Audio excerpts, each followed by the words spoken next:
Welcome to episode 30 of Wow, the really? Travel Talk Show.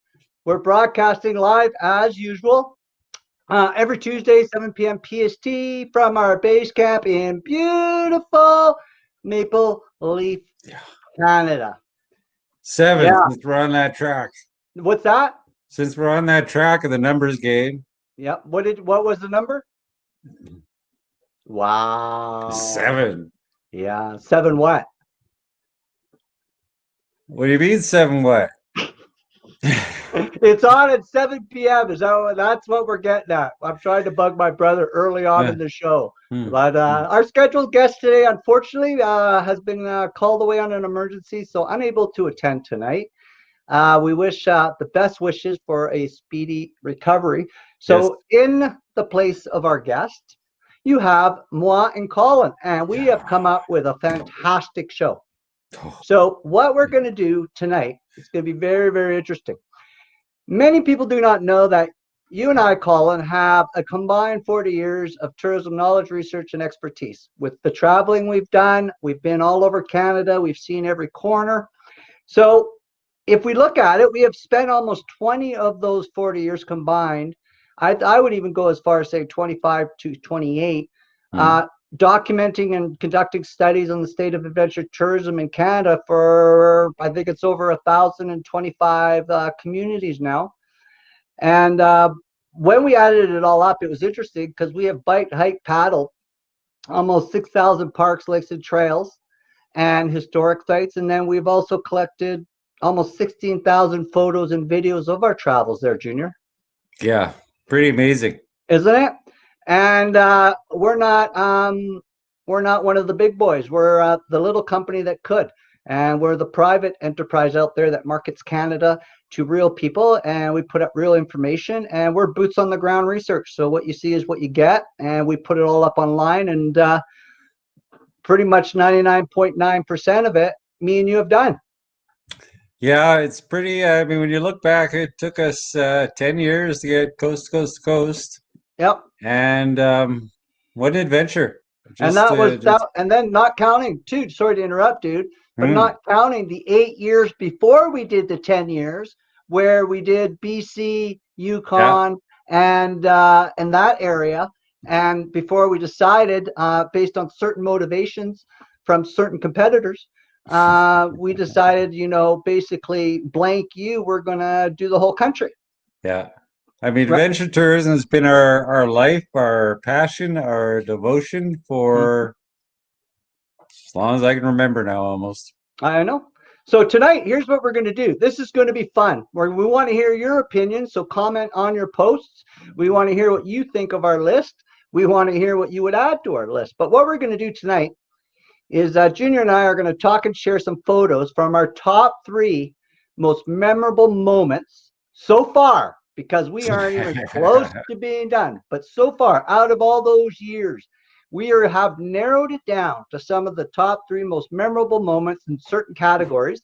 And those categories are our top 3 most memorable hikes, waterfalls, historic sites, beaches, and we're going to do a little talking at the end of the show, and you got to stick around for this, is we're going to single out some of the best hosts we have ever met in this country in the tourism industry. And these people rock the industry. And these people is how everyone should be running their businesses, and how hospitable they are, how friendly they are, how positive they are. They make the trip. They make go ahead. They make the adventure. They make everything. I mean, like you say, positive people are just and happy people. It's all the difference.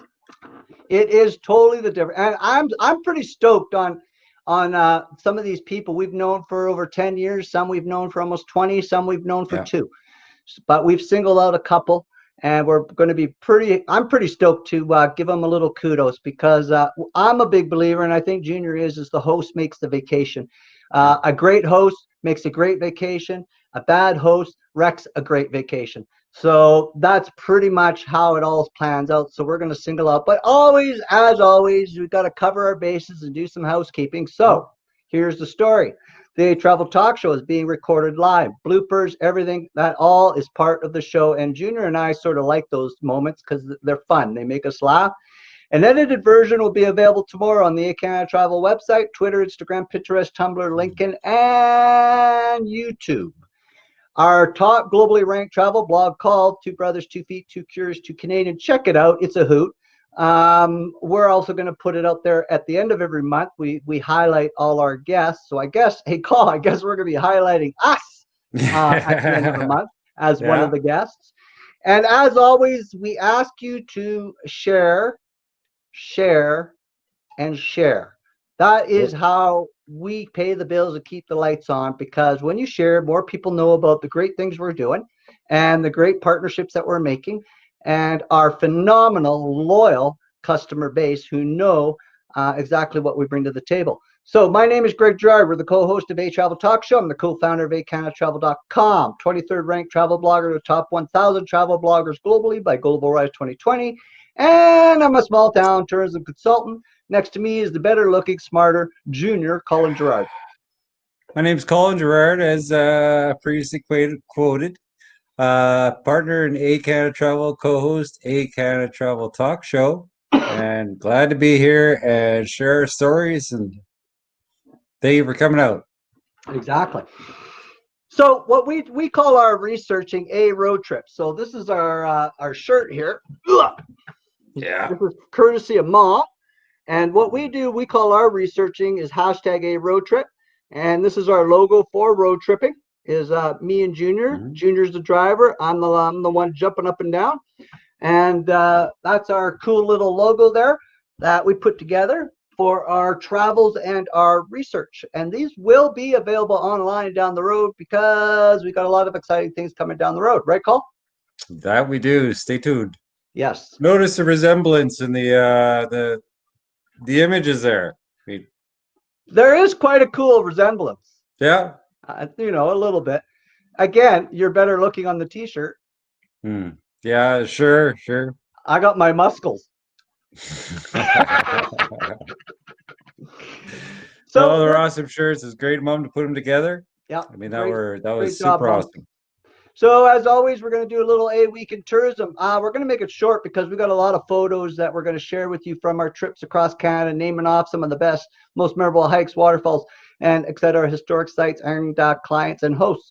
So we're going to make it real short. And what I want to touch on tonight is the misconception that bigger is better. That accounts for us and other websites. And we've got really good examples of what we can do to help your business. One is that we're offering a 1-year free trial to go on our site, get yourself plugged on there, and start directing traffic to your website. The second, what we're going to talk about today is a little bit about misconception about YouTube. So what I want to say is this: YouTube is by far the second largest search engine out there behind Google. Mm-hmm. That's one thing. 71% of Canadians' internet users, or 17.6 million people, visit YouTube every month. Massive. More than 1 billion unique users to YouTube each month. 70% of YouTube traffic comes from the outside the US, which is perfect for tourism. Canadians watch more YouTube than anyone in the world. I bet you didn't know that. And I did not. We also out-tweet Americans and visit Facebook more than US online users. That's a report that's coming from Facebook itself. And the other interesting thing is, and I mentioned it again, I'm going to mention it again, I'm going to mention 17.6 million people visit YouTube every month. However, however, there is one big thing people need to realize. The difference between posting a video to a passive, large, general audience is night and day to when you post a video to a targeted, active tourism audience. So if you want a video to have resonating power and you want it to get seen by the right people, the active, I'm ready to book, I'm planning, I'm already tourism ready, then it's better to market to a specific tourism audience. Bigger is not better. And a lot of reasons why is because when you stick that video online, on YouTube, it's going to such a large audience. You're competing with so many videos around the world and it's not a specific tourism audience. So what I want to do is I want to prove a point here. So what I'm going to do here is I'm going to share with you something.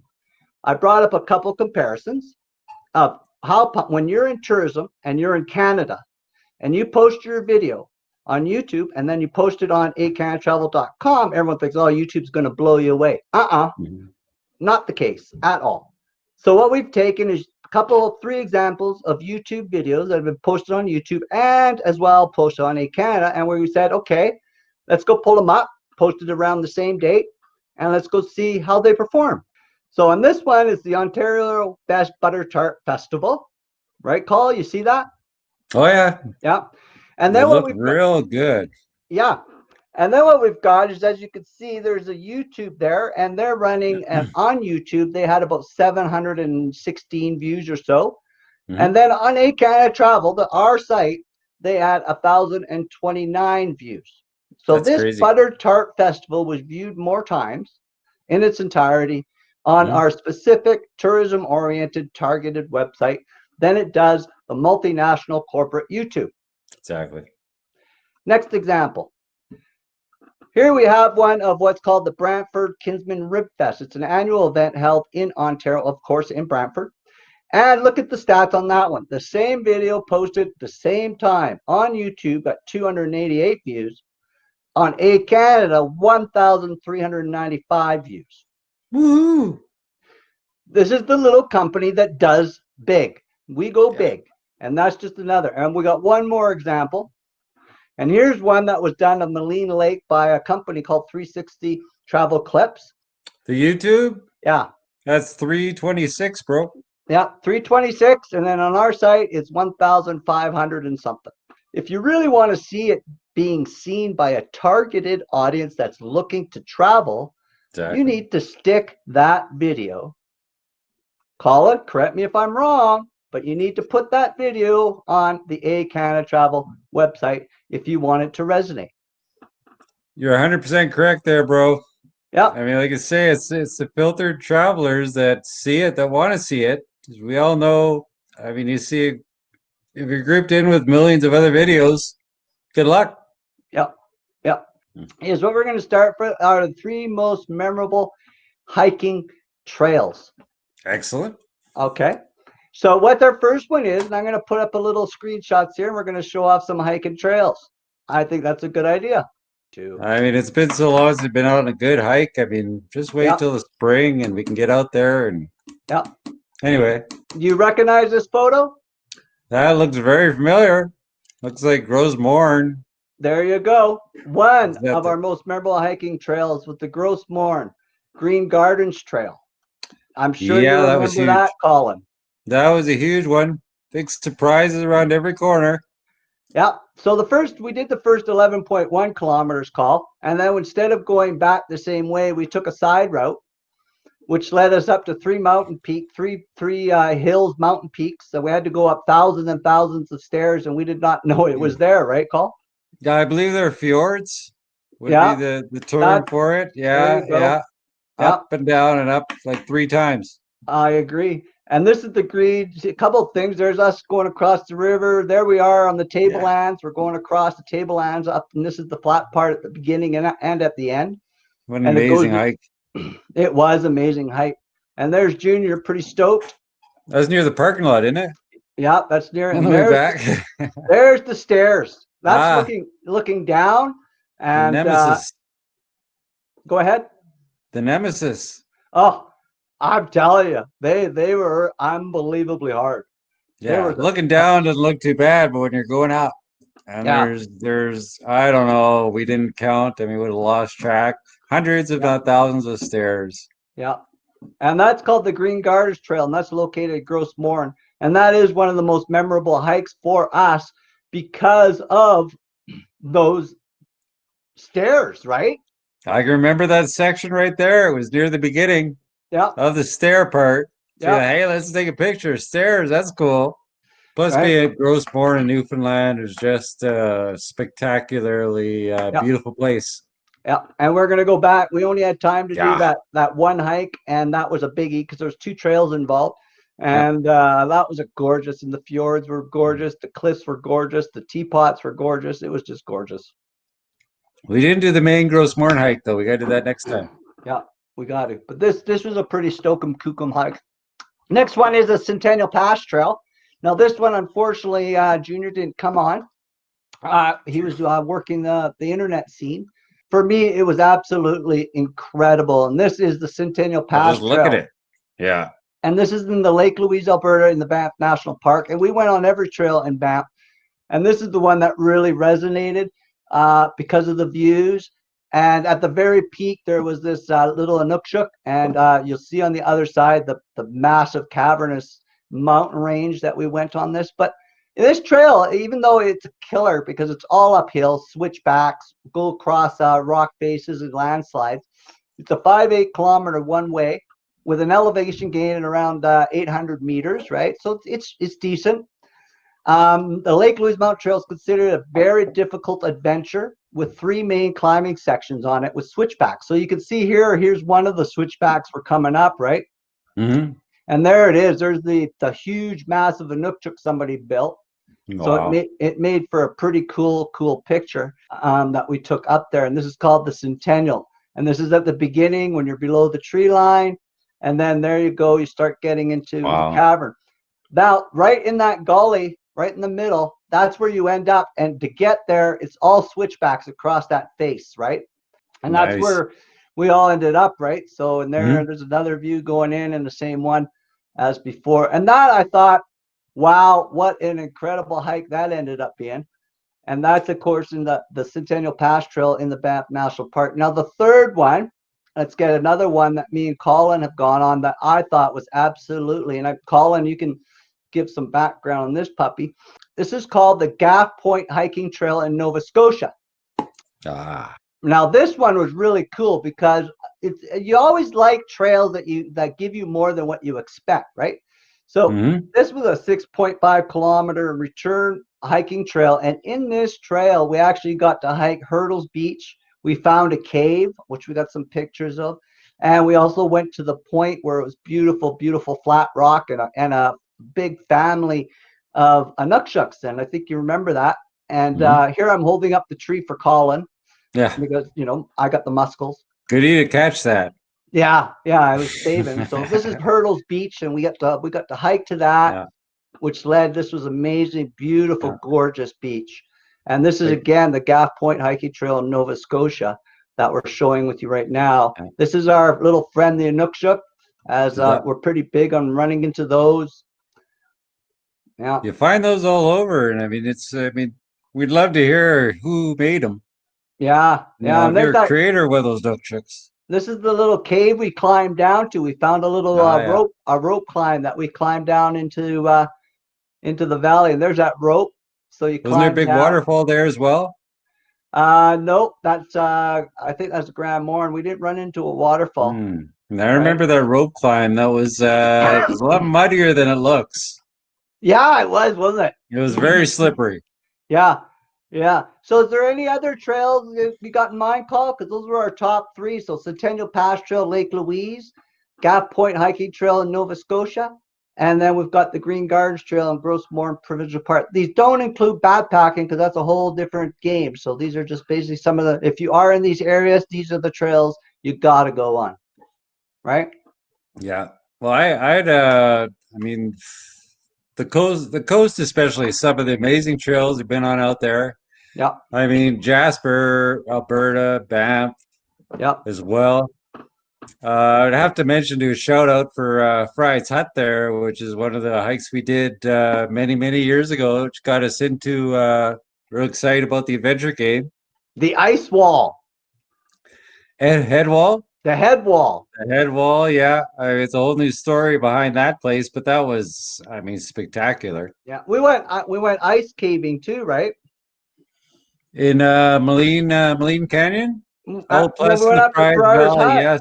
We went for that day hike, and then we found those ice caves, and we crawled into the ice caves, and we came into that big cavern with a waterfall.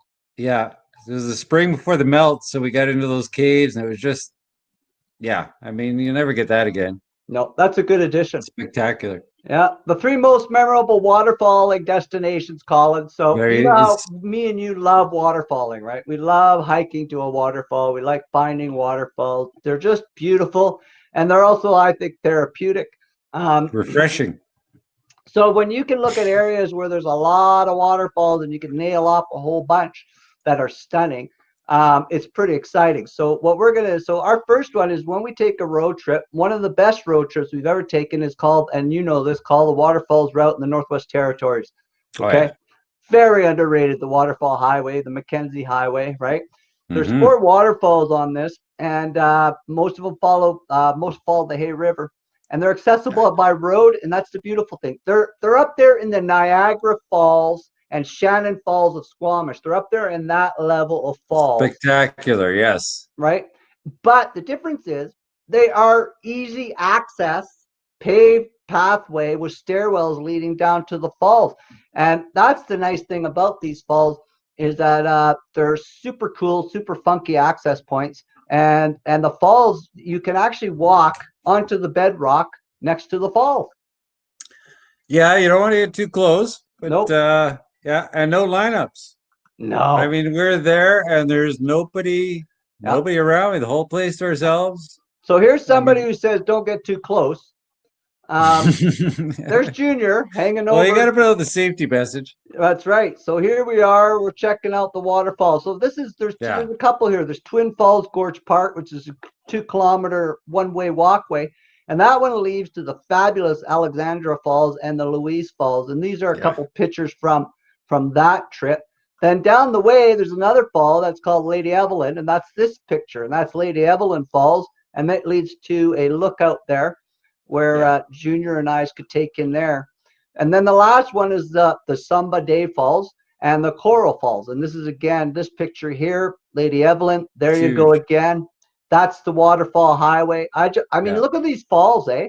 yeah. I can almost hear them now, just the thunderous sound Yeah, yeah. And and the that is mist. these are the cool little spiral staircases. Yeah, that is cool. Those were really cool. Totally unexpected. I thought this was my favorite one. These falls here. Yeah, I mean, look how square it is. That's pretty amazing. Yeah, I thought those were amazing falls. Check out the Waterfall Highway and then go visit Hay River and check them out. Exactly. Oh yeah, we'll be doing that pretty soon, I think again. Yeah, I would say so. Right. And I thought those were pretty phenomenal. The next one, call, is Tumbler Ridge. So Tumbler Ridge is one of the big secrets, because what Tumbler Ridge has is they have around 9 waterfalls as I count, and I could be off by 1 or 2, but they have 9 waterfalls in the Tumbler Ridge area. And the beauty about the Tumbler Ridge area, most of the waterfalls are accessible by a 2 or 3 kilometer hiking trail. And then there's a couple doozies that are on there that could turn into a backpacking adventure, right? So, Those high reward hikes are just amazing. aren't they? I mean, like So, you say, go ahead, sorry. no, go ahead. Like the Nova Scotia hike, and this way, if you can do a hike of 3 kilometers, 5 kilometers round trip even, Yeah, and the rewards you're getting are like you're seeing in the pictures here, are just you can't go wrong. no. So some of the hikes here, like Babcock Falls, is a 2 kilometer return. That's a Bergeron cool Falls, one. 11 kilometer return. Quality Falls, 2.5 kilometer. Monkman Cascades. Now that's one of the big ones, is a 50 kilometer return. That would be a Wow. cool one. We didn't get time to see that, but which ones we did saw is we did see the Berber Falls, which is a 2 kilometer return. Flatbed Falls, 2 kilometer return. Jade Falls, 5 kilometer. Nesbitt Falls, 3 kilometer. And the Can't beat Canisteo, that. which is huge. That's the big one. It's 0.5, and there's a picture of the Canisteo. That's 0.5 return to the top, and then there's a trail that takes you right down to the Nice. bottom. So Tumbler Ridge is a small community up in the northeastern of BC, and it has a spectacular, spectacular arrangement of waterfalls. So you could stay there and for like what, a week and do a waterfall a day would be. Yep. If I was to go again, I do the exact same thing. I go stay at Monkman Provincial Park, which is right where the Canisteo is. It's a bit out of town. And then I would go on these day trips, and you could probably knock off 2, 3 waterfalls a day, if Wow. even, and that's taking your time, right? That's, Hmm. right. The average person would probably only do one a day. Yeah. They don't have adrenaline rush that you have. No.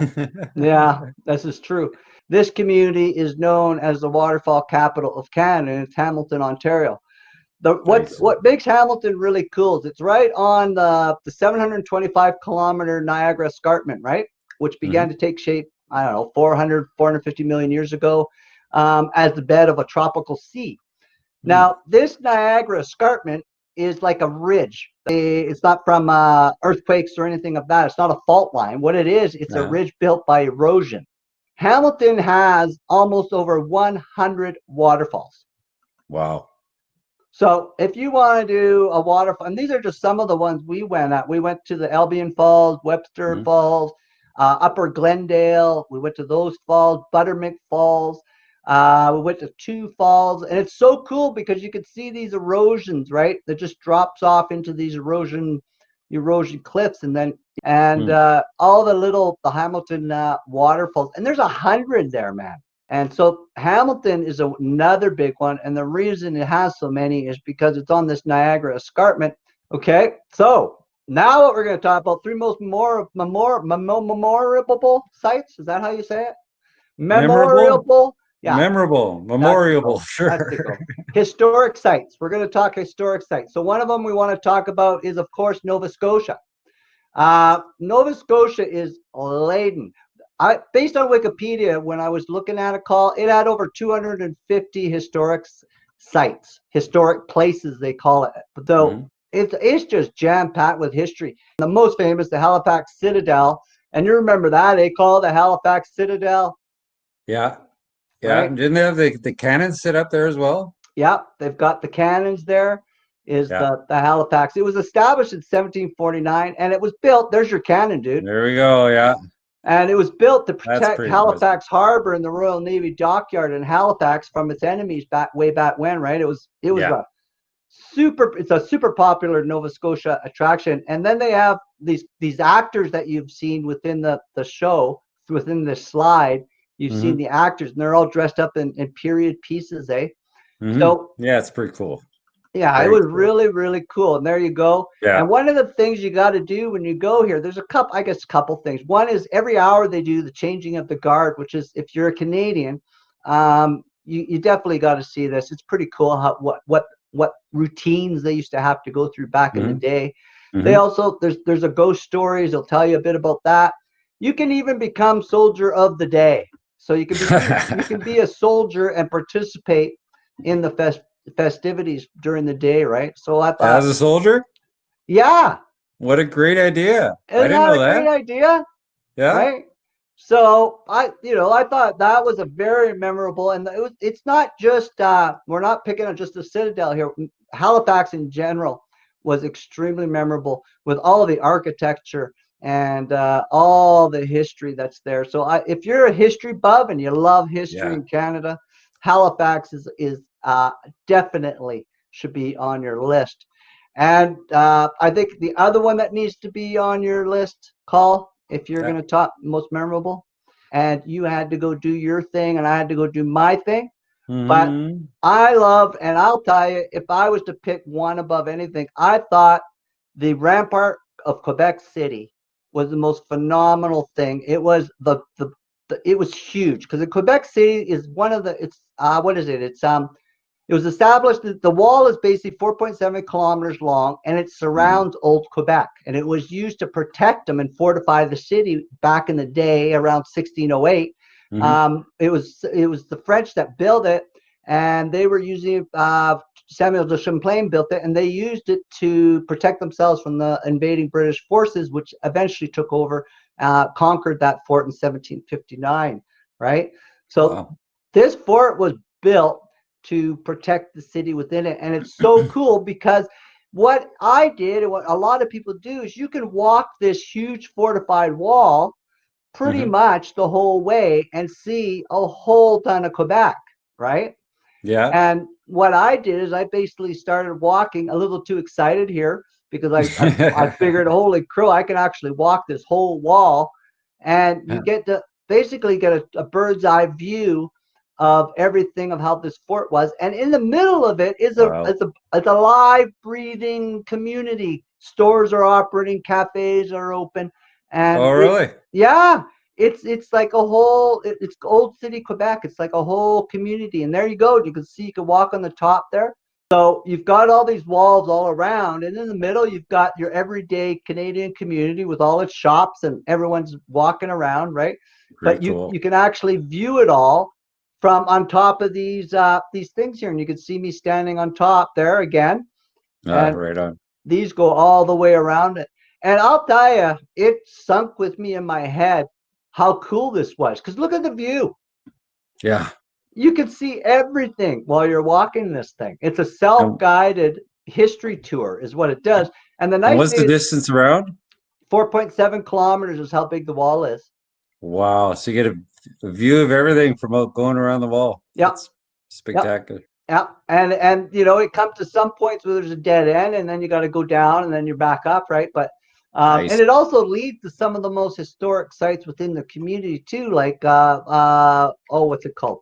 The Plains of Abraham, Notre Dame de Quebec, the Basilica Cathedral, Hmm. La Citadelle de Quebec. So it connects to everything. That and I get it because and they actually, you know how China has their Great Wall. This is Canada's Great Wall. Nice. Yeah, and it is super cool, super cool. The next most memorable time Junior and I had is when we got to play Viking. Do you remember that call? Yeah. Newfoundland again. You know it, buddy. Here we are at the where they say Vikings first landed in North America, and Hmm. it's now a UNESCO World Heritage Site. It's a, Hmm. Meadows National Historic Site in Newfoundland. It's over Hmm. 1,000 years old, and what they uncovered here, Carl, was a Viking village, as you saw, with timber and sod buildings. Right, Yeah. um, it looks straight out of the Hobbit movies because all these, you know, grass covered buildings were there. Right, so Yeah, the huts were like mounds of dirt and yeah, like you yeah. say, grass covered and hidden. Yeah, and there's one right there. Oh These yeah. are one of the Viking dwellings from the L'Anse, the Meadows Leons. National Historic Site. And Leons. there's one of the actors, one of the Vikings carving Yeah. his pole. And of course, these are inside. And there's There you Colin, are. right? He's Our playing, Viking battle. got to play Viking. And then there's me being the trapper dude out there. It was pretty cool. We got to check out some of the Viking gear and play around on it, and it was um, really cool because they had all these boardwalk trails, and they could take you to these different exhibits. And there's one with that. Remember that metal thing on the way in? So we Yeah. stopped and got a little picture of that, and a little drives out. But it's really a eye awakening of what's available out there, and you can see some of the trails here. If you can go there and get a dose of history, Call, and then what you Yeah. can do once you've got your dose of history is you can go for a really cool hike. Exactly. And all the boardwalks there. I mean, there's great trails and hikes around there. So it's well worth the trip. Oh, it was such a cool trip. And it's up Okay. the west coast of Newfoundland. So I mean it's Yep. the drive's amazing too. Yep.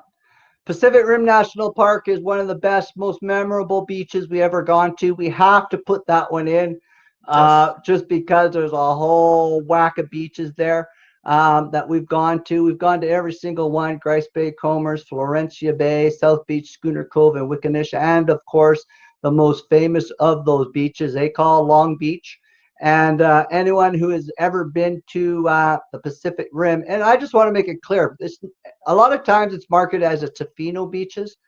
These are beaches that are set in the middle of Tofino and Ucluelet. If you go to the Hmm. end of South Beach, it's actually closer, Comers Beach, it's closer to Ucluelet than it is Tofino. So it's very important to say that these beaches are dual purposed to be part of both Ucluelet and Tofino on the west coast. Yeah. And then this is a gorgeous shot we got, eh? Yeah. I I mean, mean, it's look at, good that you brought the Long Beach Pacific Rim up because being from there, this is like our backyard, so we take it for granted. yeah, yeah. And this is a absolutely gorgeous beaches here. Mm. Probably your main concern is what type of beach you want, and if you want a private one or a real busy one or a long Mm. one. And then there's some that get really good surf for the surfers, and there's some that don't. So again, there's a big surfer following in this community. But the sunset, that's a nice one. Yeah, the sunset set here. It's where the sun sets on the west, and then of course you've got your surfer dudes and all that, and then of course you get the beaches to yourself. You can't beat the beaches, really. There's some of the most spectacular beaches in Canada, and by far probably have provided us. I mean, we've stayed at cottages on these beaches, we've stayed on campgrounds on these beaches, we've stayed across from these beaches, we've hiked all the trails. You stayed on the beaches. Stayed on the beaches when you were allowed. Yeah. Well, not those ones in particular, but you know. Yeah.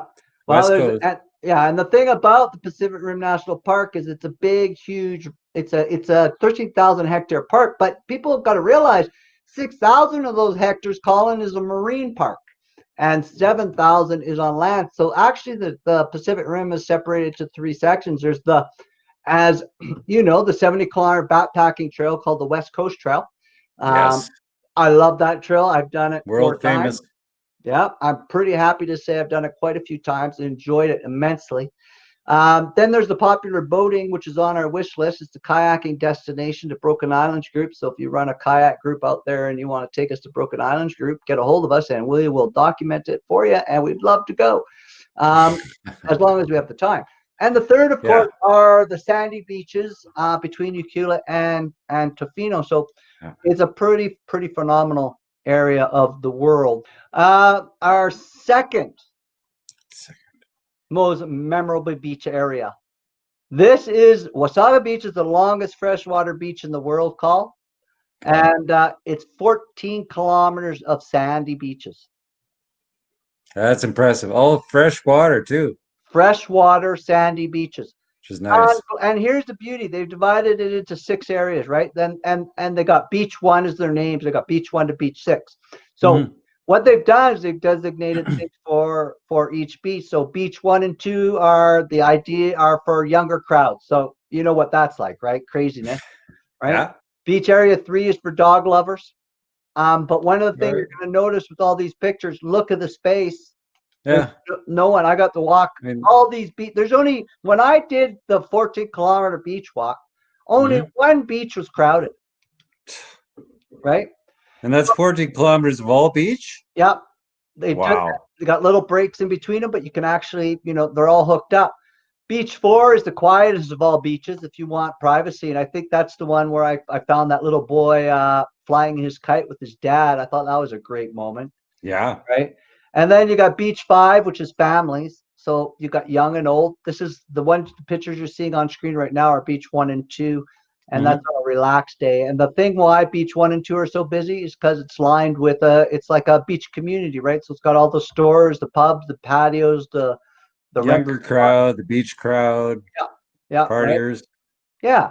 So this is as you can see why beach 1 and 2 are the most busy. But then here's the little boy on beach 4. So I mean, this is and that's what I really loved about it is all the room. And like you said at the beginning, Call, it's fresh water. Yeah. I mean, that's nice. Yeah. So having 14-kilometer freshwater beach, well, that's pretty skookum. It'd take a lot of people to fill that up. Yep. So shout out to Wasaga Beach, which is one of the top 3 most memorable. And I know next time we're in that hood, we're going to bring Junior along so he can experience it. Yeah. Hats off to Pacific Rim beaches near Tofino and Ucluelet. And to finish off our list is one that I thought me and Colin really enjoyed as well. And we're going back to the East Coast to Prince Edward Island on the PEI National Park. And this was another one that Colin and I were just wowed by how beautiful and long. Look at the pictures with no one there, and it's just pure. Yeah. And you can walk out forever because it doesn't get deep right away. And the whole island's surrounded by them. Yeah. So what's this park is basically 27 kilometers about north of Charlottetown, around there. It's sand dunes, lighthouse, hiking trails, picnic site, wetlands, salt marshes, and cliffs. It's scenery decor. Right, it's situated along the North Shore, fronting the Gulf of St. Lawrence, and the park measures around 60 kilometers in length. It's the big thing with this park, of course, are the beaches, but it's also been designated Canadian important bird area It's a nesting area for the piping plover. Remember all those little birds we saw scooting along the sand? Yeah. Right. When we went on this, we went to a whole bunch of beaches. We went to Cove Head Harbor, Delray Beach, Robinson Island. That's actually where we got interviewed by CBC. Remember the radio station interviewed us there on Yeah, I Robinson remember Island? that. Yeah, It was really windy. So we had to hide behind the bushes and yeah, we said let's meet outdoors because we're yeah. an outdoor company. So the CBC radio came and met us in PEI. And what a great lady! I wish I could remember her name, but she did a great job. We also went to Stanhope Beach and then Brackley Beach. And Brackley Yeah. is the mothership. That's the one that everyone talks about. Mhm. But just look at this. Yeah. Yeah, it was beautiful park, this Yeah. PEI National Park. And the nice thing is that you got these beautiful boardwalks going out over the sand dunes, Yeah. and then they drop down the big edge of the thing, and they have these little boardwalk ramps that take you, and they come right out onto the sand. And and we were amazed. Where was everybody? We had no idea because it was it was hot that day, and Yeah. you can see how excited we are. We look pretty happy there. We're about to jump, and we didn't time it right with the camera, but that's us about to jump. So it sort of gives you the idea of how excited we were on that trip. But I thought it was incredibly awesome. Yeah. Okay. That was for sure. And we lived on PEI in Murray Harbor for how long was it? A year? Yeah, Split up a bit in the beginning. we stayed there twice, right? We went 1 year, then we went back on the road to research Atlantic Canada to gather more info for our site. And then we came back because the host and the place, we had a place that was right on the ocean. Murray Harbor. Yeah, Murray Harbor. Eberly House. Yeah, there you go. That's it, Eberly House. Yeah. And we stayed there and absolutely enjoyed it. I can picture it, a little baby blue cottage.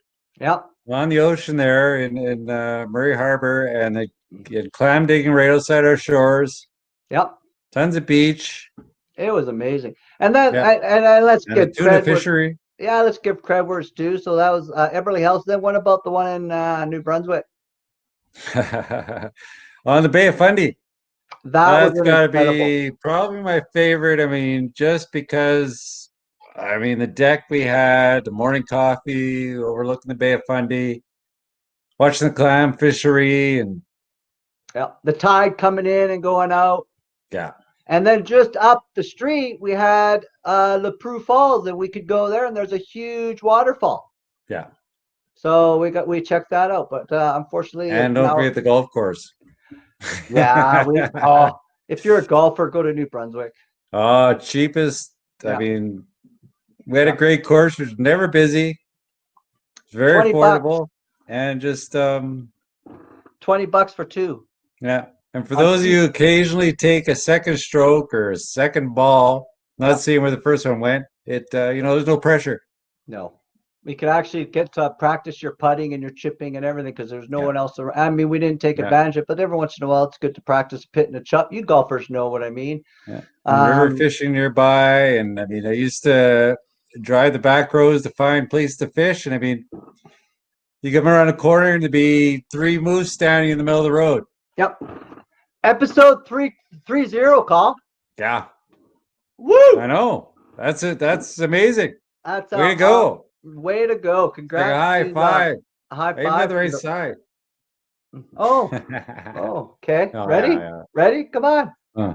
Yeah, there we go. Yeah, high five. Yeah. We'll figure it out. Finish off this show. We have stayed in a lot of campgrounds. We have stayed in a lot of cottages. We have stayed in vacation homes. Some of them are on the market for the regular, and others are just ones that wanted to rent it out and stuff like that. But what is very, very obvious to us and meeting all these, and we've stayed in a lot of places. And what was really amazing to us and what we knew already was the host makes a place. We stayed in some places where they should not be in tourism. You gotta have the right attitude. You gotta have the right, you gotta be an outgoing, loving person. Yeah. You see, when we go away, we don't go to these campgrounds and we don't go and broadcast who we are, so we get this fake treatment, right? We don't say, Well, okay, sometimes we do. not a lot though, not a lot. No. And we go in and we go in most of the time we go in as just a regular host, and so we get treated as regular people. We would hope. And it's really shocking at some of these people that are running businesses out there in the tourism industry. But luckily, most of them are good. Yeah. I mean, everybody has their bad days, etc. But I mean, it's and it can be tough to keep that away from the business and the. Yep. But that's the skill. That you have to have that skill. Yeah, you got to be able to do it. You got to put that, like you say, flip the switch. You got to flick the switch. Hey, man, when we do this show, sometimes it might not be a long day ahead before we even get to the show, but we got to flick the switch because we want to do this. We want to make sure we host a good show and we do the best we can to promote the industry. So here's what we're going to do. I put a couple people together in this wonderful tourism business based on the thousands of places we've stayed at. And because, we're a BC business, a majority of the places are in BC because we've stayed in every town here many, many numerous times. And now when we do go out in BC, we are very selective on where we stay because we know we're going to market the heck out of them. And if they're good people, we're going to do it because we want to do it, right? And that makes everything. Well, you want to reward good people and Yep. So here's some of the people I want to make sure if you are going to these communities, these are the people to look up because they're absolutely phenomenal hosts. They are really, really good hosts. And we've gone numerous times and not a bad day in any of them, no matter what's going on. So I think one shout out we should do, call, and you can kudos or saying, whatever you want, but one shout out I think we have to give, and we've got 6, Randy and Kathy Olawan, Ucluelet, BC of Little Beach Resort. Definitely. Right? They are my favorites. They're just phenomenally awesome people. Yep. If you're in Ucluelet, BC, look up Little Beach Resort. They are the most awesome people. They've been supporting us for a long time, and we support them every time we go there. And again, Randy and Kathy Olawa, hats off to you for being a great addition to the tourism industry. Number 2, a favorite of me and you, Merv and Kim Harvey in Hickson, BC, Canyon Creek Campground. What do you think about these two? I think they're awesome. Love them both. Yep. So Merv and Kim Harvey run this awesome little campground just south of Prince George, and it's in Hickson, BC. And these two go way beyond what's necessary. They're passionate about their business and their campground. I mean, you can tell I mean, they love it. And everybody who stays there loves them, and everybody who stays there comes back. Yeah. Right? Yeah. So always these guys, if you are anywhere near Prince George, and Prince George is a great day trip because there's tons to see from their campground in Hickson. Plus, right next door, they're up the road, I don't know, 2 or 3 kilometers. They have the Hickson Falls, and they got tons. A lot of nature, and you can fish the rivers there. But again, a big shout out to Merv and Kim Harvey in Hickson, BC at Canyon Creek Campground. Here's another one. We've known this lady since we were just VancouverIsland.com, VancouverIslandAccommodations.com. That's, if anyone knows our history, we started out with one website in this community city, grew to Vancouver Island, and then we just kept going. This lady's been around forever. Sandra Malone of Thunderbird RV and Cottages in Campbell River, BC. I think she is so awesome. I've never seen a bad day with Sandra. No, she's always happy to hear from us. And I just talked to her the other day, and things are going well. Good. And the thing I keep hearing from people that are really good hosts and really good at doing what they do is they're busy no matter what. Yeah. They get their repeat clients, which I understand, and it brings back the business. Exactly. I think one more, and then if you got anyone else you want to add, call. This is a relatively new client, which we are fortunate to have met recently, maybe 4 or 5 years ago. Cynthia and Del Wiley of Paradise Motel in Sicamous, BC. I'll tell you, these people rock. Cynthia is so fun. She's funny. She's a hard worker. and she runs this little hotel in Sicamous, which is a little town here in the interior of BC. And she is, if you do snowmobiling in the winter in that area, stay with Cynthia. And if you do any type of boating in the summer, any type of outdoor activity, stay with Cynthia. And Cynthia is fantastic, knowledgeable, and she is a blast. So if you're I'm so happy to put her on that list too, as a phenomenal person and as a really good, hardworking host. So kudos to Cynthia and Del Wiley in Sicamous, BC at the Paradise Motel. If you're going to be in Sicamous, I mean, that's for any adventure, that is the home base.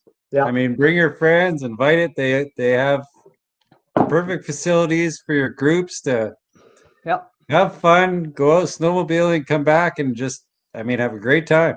And they got room to park your trailers and your snowmobiles. So don't be shy. Give them a call out there in Sicamous at Paradise Motel. I think another one, and I have to check on this one because I think he actually sold the campground from what I saw online today. But Cabot Trail Campground in Banff, Nova Scotia. Remember our buddy Wolf? No, they sold it? I think so. But I still want to give Wolf a shout out because this guy, I mean, we stayed there for, I think, almost a month. Good memories from that place. Yeah. For sure. And he was so awesome. He'd invite us over for coffee, check in on us. He was always asking about our adventures. He was sharing his adventures. He said, where are you going today? How did you like this?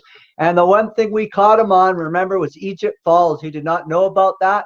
And I told him, I went and hiked Egypt Falls. He goes, where's that? And I go, well, it's about 20 minutes up the road. And he was so shocked.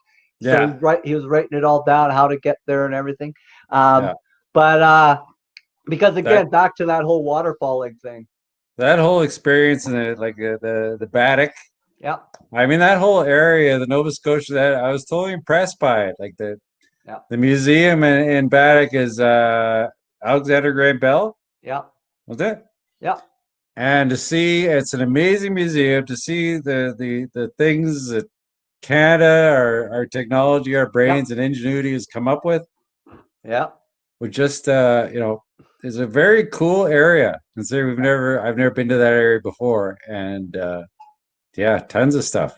Oh, it was amazing, right? And Wolf just made it all pretty decent. Yeah. And I'm going to do a local shout out here because this is a relatively new to the list, but I thought, considering all the circumstances that surrounded this sort of decision, I think one of the big ones I'd like to do in this hood, because, we've been hanging around BC quite a bit in the last 2 years, based to a lot of things, COVID, building our site, making big headway, winning awards, all that stuff. It was tough. But I like to give a shout out to Gurpreet Sikon of Ramada Inn in Merritt, BC. Yes. I thought he is such a nice guy. Every time we go outside, he'd take the time to talk to you. He was always making sure you were taken care of.